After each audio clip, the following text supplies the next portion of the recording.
was New Year's Day, and I was driving down the Ballymun Road, and he lived in Santry. And I was driving down the Ballymun Road to a shop down to Spar down there, and for some particular reason I got by the comprehensive school on the Ballymun Road, and I said, no, I'll go to the Omni shopping centre. And I turned up Andy's road, up towards Andy's house. I was driving up the road, and I remember driving by Andy's road, and I just happened to glance down, and I seen 2 fire brigades, I seen an ambulance, I seen police, and it was kind of, they were only at arriving. And I said, that's like Andy's house, they're all stopping outside. So I found Andy's mobile to make sure that everything was okay. Just wanted to make sure it wasn't his house. And what happened was, Joanne answered the phone, Andy's partner, and she says to me, I said, is everything okay? I said, hello Andy, is everything okay? I thought it was Andy answering the phone, and she said, Pat, it's Joanne. She said, can you come straight down to the house? And I said, why? She said, Andy's dead.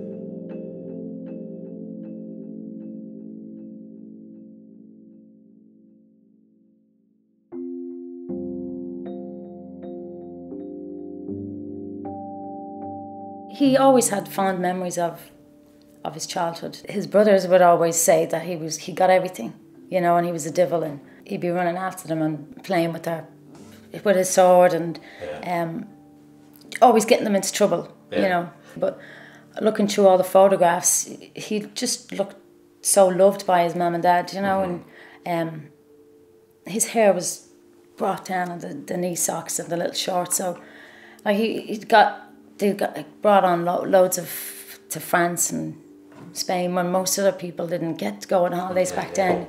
So he always had fond memories of his childhood. Yeah. He was 11 when his father died. Oh, 11, right, yeah. Okay. So his mother died when? She died 4 years later. Okay. When I met him first, he used to give out about his parents and say, the bastards, they fucking left me. Yeah. And I'd be like, shocked by that reaction. Because I'd say to him, well, they were sick, they didn't mean to go. I'm sure they would have loved him to stay, but he was very angry for years.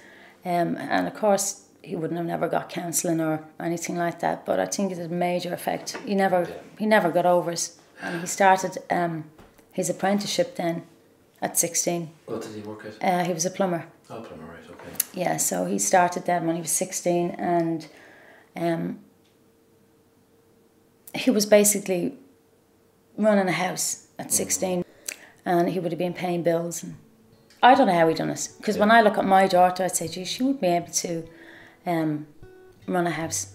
So he had to be tough. He had to, grow up quick. Yeah. So I think he was defensive of everything, of the house, of his job, and because he had to grow up so quick. Yeah. Yeah, he had to grow up kind of overnight. Yeah. I know Andy probably about maybe 25 years. We used to have a great time, you know, playing on the Sunday mornings.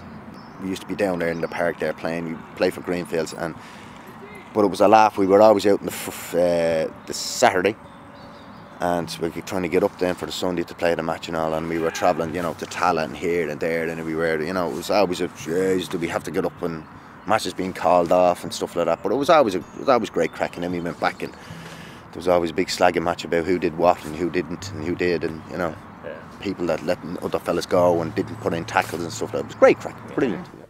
How did I meet?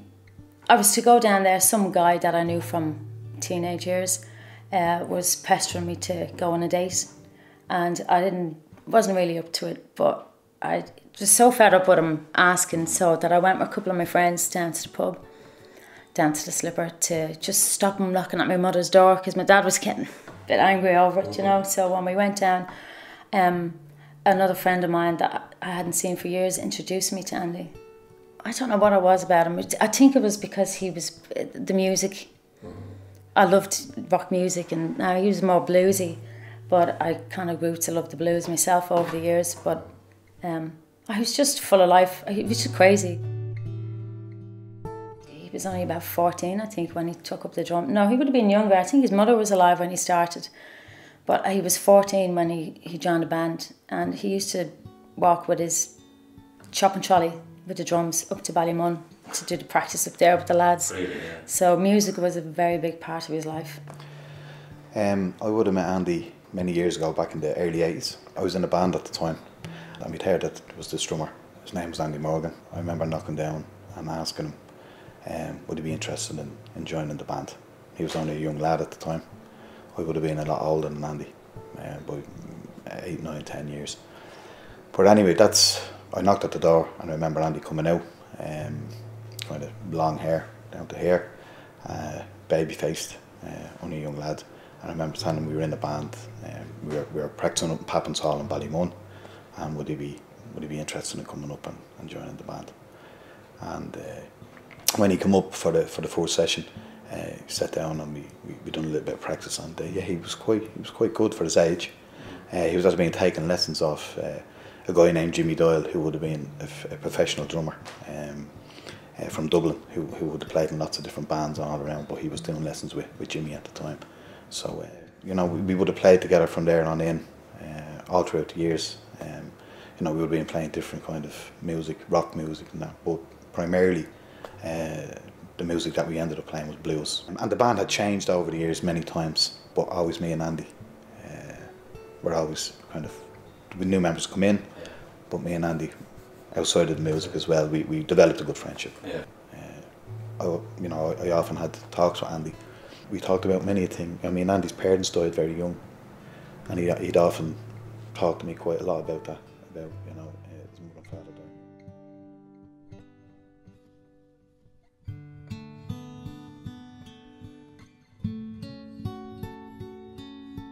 I would have been probably going out with him for over a year before I moved in, and it just felt really strange when I came in here first because it didn't feel like my home.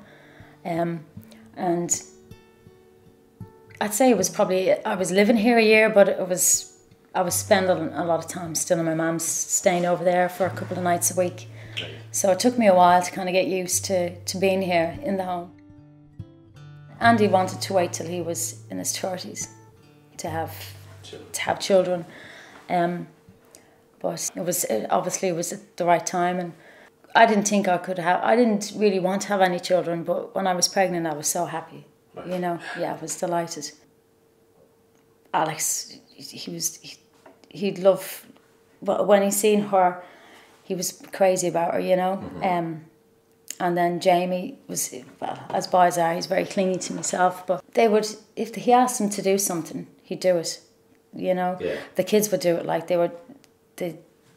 he was brilliant at saying, right, kind of he was brilliant, control with the kids. Yeah, I'm brutal now. Yeah. And he'd race relationship with Leanne, and they would go to all the Dublin matches. He was crazy about her. He would say he had a special bond with her, and he would always say, she's that child, we don't have to worry about her. She's going to be all right, because she's always very good in school, and she's a great kid, She was always very well behaved, and he used to say, we don't need to worry about her, she's great. But the Dublin matches was a big thing for the two of them. Yeah. Well, even though I'm the image of my, I think that with him, we are more personality, I'm more like him, I'm real sporty. And I used to love watching football, United, but I don't watch it anymore since he died. I don't know why, but I just, because usually, usually when he was here, he'd put it on and you'd come in and watch it, but now I just don't. I remember being at the final, the Dub final last time, and I remember it was the last few minutes and we were 3 points behind or something like that, and I just thought, that's it, I'm giving up, and put me head, I actually sat down in the hill. And then it wasn't until they scored then the goal that I stood up and I whacked my head off the bar that's right in front of you, and I just thought that's Andy, because I remember sitting down there and saying, oh, we thought that you were going to win it this year for you, because that's all we kept saying was Dublin are going to win it this year for Andy. And I was like, oh, look at you now, you had to make them lose, and then 2 minutes later they scored. He wanted the children to have a great life, and that's the part that you kind of sometimes can't understand, Sorry. That's all right. Take your time, John. Sorry.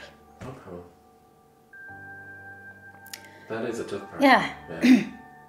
Because he everything he done was for them. You know, so, and when you'd hear of other people dying and they'd suicide, when he'd hear about other people who died from suicide that had families, he'd go crazy. You know, he'd say, they're so selfish, how can they do that? So it's so weird for him to end up doing that himself. But yeah.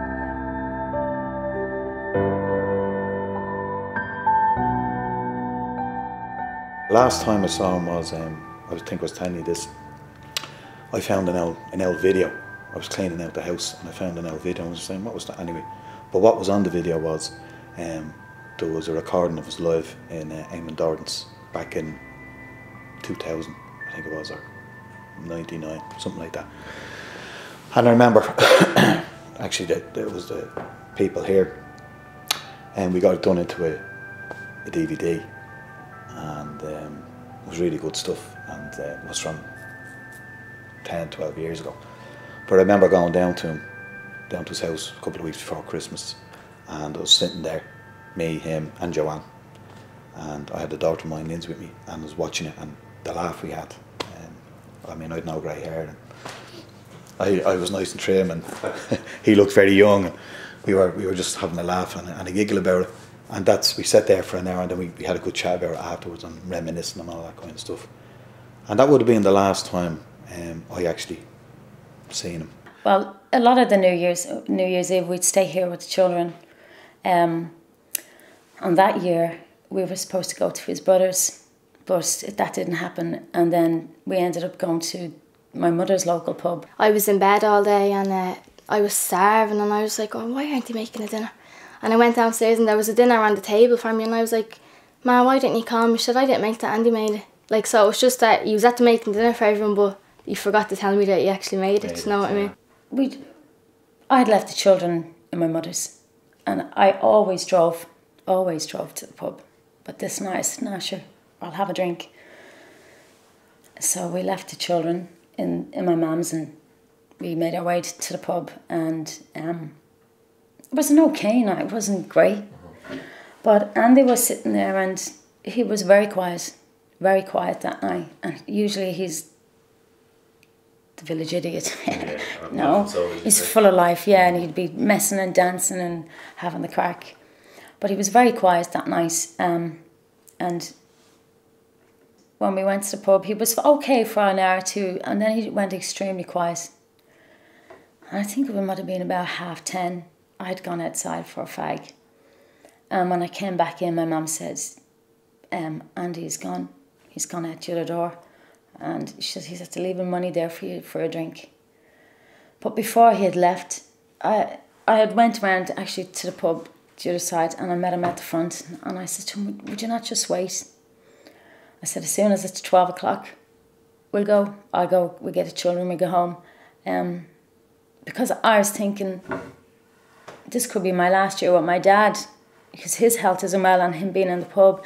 I'm thinking, just let me wait for the New Year's, for the bells, for my family, and then we'll go.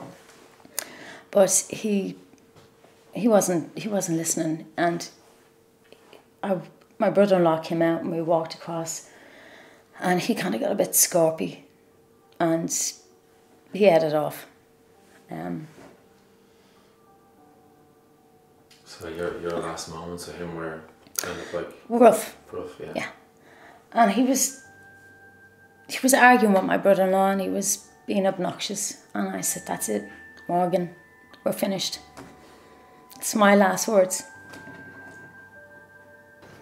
If we didn't meet up, what we used to do anyway was that we text one another, at the bells. And on that particular night, I was up at my own mother's, and I remember about 11:45, 10:40, texting Andy and saying to him, Happy New Year, buddy, I'll see you tomorrow, or whatever. And I just noticed then the bells came and went. There was no text back, which was highly unusual, because every year, if we went a meeting up, he'd always text me back, or he'd ring me.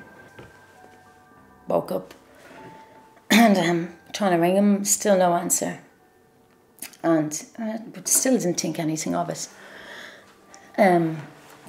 But Leanne was to start a job that day, so she had to come up and get her uniform for that. The first time we drove up with my granddad, no, nothing. I just thought, oh, he's doing that on purpose, like, because I was in work that day for the first time. Right. I was meant to start the job, like, and I was thinking, I was giving out through the letterbox saying, Andy, quit, but I have to get my clothes for my job. And then we went back the second time to my nanny's, and then when she was like, I goes, Ma, you have a key, don't you? Like, we had a spare key. And she's like, yeah, I do have one, it's in my bag. And then then on the way back in the car, she said something to my granddad, like, oh, imagine something was really wrong. And then, like, just for a second, I thought, oh, maybe, but it just went straight out of my mind, like. So my dad dropped myself and Leanne up to the house. When we came up, knocked at the door, there was no answer. And the blinds were all still down. So we headed back to the house. And I was there for another while. And no, actually, we didn't. I went around to Liam's house, his friend, to see was he there. And no, they had been out with their own family. So I drove up to the Slipper pub where he drank. And because there was a football match on that day, so we thought he might have been there. Went in and asked one of the lads at the bar. No, they hadn't seen him. And I said to the lad, she's a bleeding murder him when I see him. Went back to my mother's, and I just got this feeling that there was something wrong. And I'm ringing him and making all these angry messages on his phone. Will you answer the door? Like, and I looked through my handbag and I found a hall door key, and there was no key ring on it. I didn't even know who owned it. And I said to my dad, you know, I don't know who owns this key. He said, right, come on, look, we'll drive up and try and see if it is off the door. And when I was leaving, I said to my sister, he wouldn't have done nothing daft, would he? She goes, no. Then I got a phone call then from a neighbour that lives across the way from Andy, and he told me he thought Andy was after hanging himself. You know, so I couldn't believe it. So I actually drove down in the car and I seen all chaos outside the house, and I went in, and true enough, he was after hanging himself. You know. When we were driving, we got to the end of the road, and my stomach just turned. I couldn't breathe. It was like a panic attack. And I was like, okay, just calm down. So pulled up outside the house, and my dad waited in the car with Leanne. It's mad. I didn't think of them, but now, like, when I look back, I didn't go into the house. Right. I stayed in the garden when my ma was going into the house. And my granddad, like, he didn't drive off when he should have drove off because we got in the house. So he parked the car, I was standing in the garden. And the only thing that made me go into the house was hearing my ma screaming. That's the only time I went in. But even, it was horrible because I knew straight away something bad was happening. I opened the door and I walked in the hall, and the kitchen door was open and the light was on. But I went straight up the stairs, and as I walked up the stairs, I could see the bedroom door open and the light from the attic door was open. And I thought, Jesus, what's he up to? And I went in to open the door, and the door, it hit me.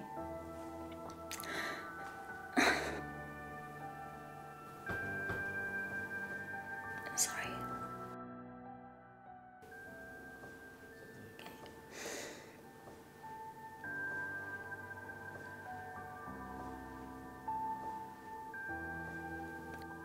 Anyway, I looked around and there he was.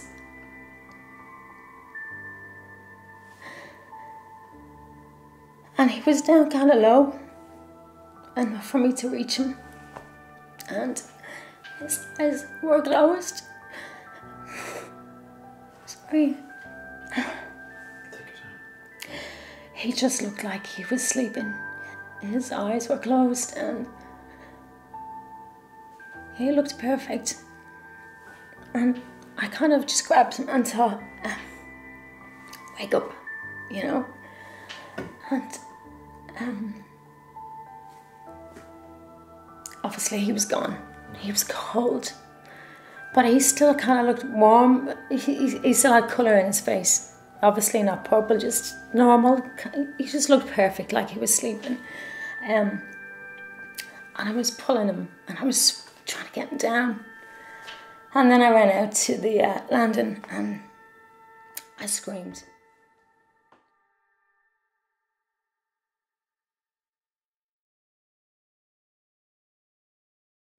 To be honest, I just couldn't take it in. It just didn't seem like it happened. It's just not true. You know, it didn't really hit me then, and I still didn't. I just couldn't believe it. You know, I said to myself, "Ash, we'll be here tomorrow night or something." It's not true. The initial reaction was when I seen him first. I think it was shock, a little bit of shock, and disbelief. And it was when I was looking at him, and then this kind of thing dawned on me. I was saying to myself, I actually said to him, I said, "What you had to do to yourself?" And I remember staring for at least a minute before I touched him.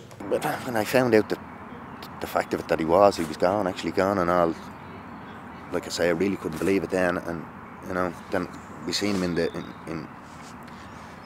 the coffin. Then I realised then, I said, "Look, Andy, whatever, I'll make a promise to you that I'll look after Joanne as much as I can.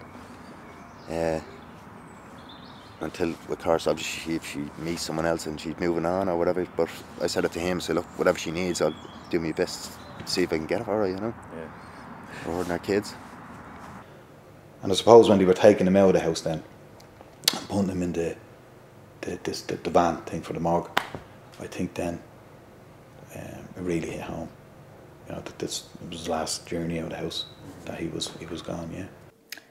Andy never got to see his father in hospital when he died. He was too frightened to go and see him, and he was tormented with that for the rest of his life, that he never went to see his dad. So I would remember this, and I thought that, no, we have to get them up. So they were staying at my mother's and they brought them up, and myself and the eldest daughter, Leanne, we carried one each and we brought them in, and we were either side of the coffin and we had the music playing in the background.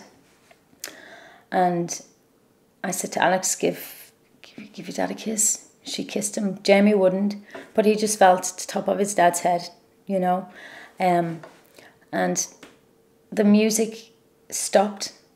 The music stopped on the CD, and we heard it was like a chime, bells.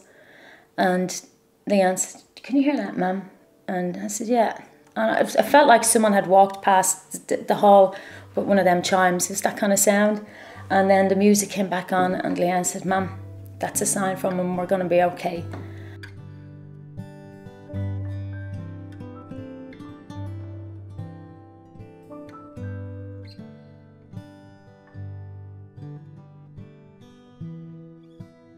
Nearly 2 years now, and it's still tough, but it's a lot easier than last year.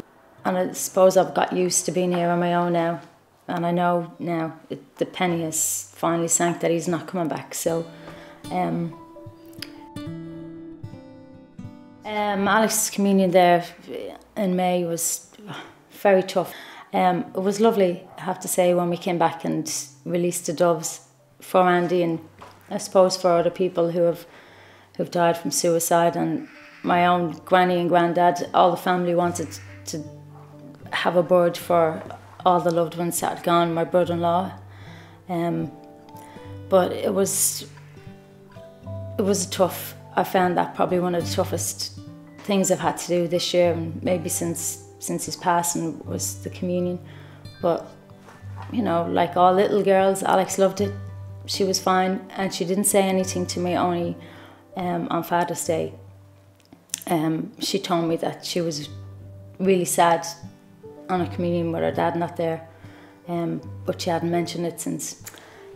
One of the reasons that I wanted to do this documentary was kind of to help other families who have gone through or are going through what I've been through, and to let them know that life, you know, you can get through it.